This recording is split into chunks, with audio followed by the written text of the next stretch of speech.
You're probably not going to like to hear this, but what happens when you keep reaching out to an ex when they have an avoidant attachment style and you're supposed to be in a no contact phase, or they have asked for space? Well, what you're doing is, if you reach out, if you keep reaching out to them, what you're saying to them is that you're still there waiting for them, you're still available, they could come back whenever they want. And that does not keep them, or that does not make them process what they can be losing if you're not in the picture. They don't get a chance to miss you.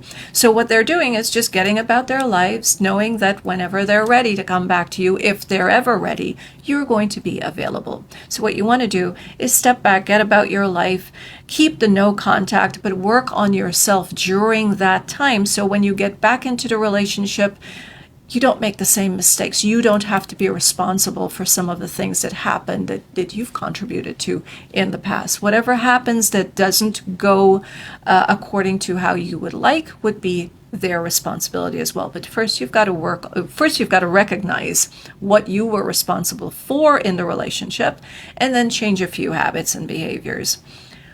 The second thing is, they are going to feel disrespected. If someone asks for space and we keep reaching out, even if it's to ask, how are you doing? It keeps them, or it's possible that it can keep them in a place where they feel defensive.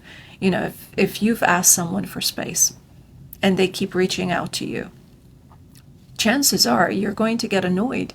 You're going to say, my gosh, I asked for some space. I just need some time. Why can't I get that?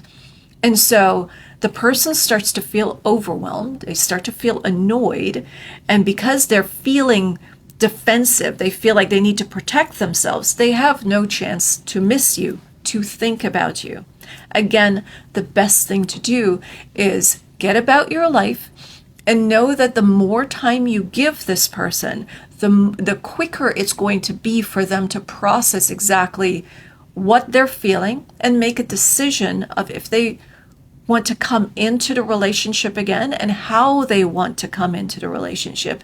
And just in case they choose not to, remember, it is not a you thing. We all do what's best for us. Even if you've got an anxious attachment style and you're in the relationship and you're trying your best to make things work, and I'm speaking from personal experience here. We stay in a relationship, we're trying to make it work, but when it gets too heavy, what do? We start to think about we ask ourselves questions like, am I doing the best thing here for me? Am I wasting my time? Can I find somebody who would love me the way I want to be loved? We start to think of how we're going to exit. So the bottom line is, we all think of ourselves at some point or the other. We do. So it's not a you thing if they choose not to come back. What you want is to step away and allow people a chance to show up for you. Let them come towards you. But the only way you get to do that too is you've got to know your value. I hope this helps.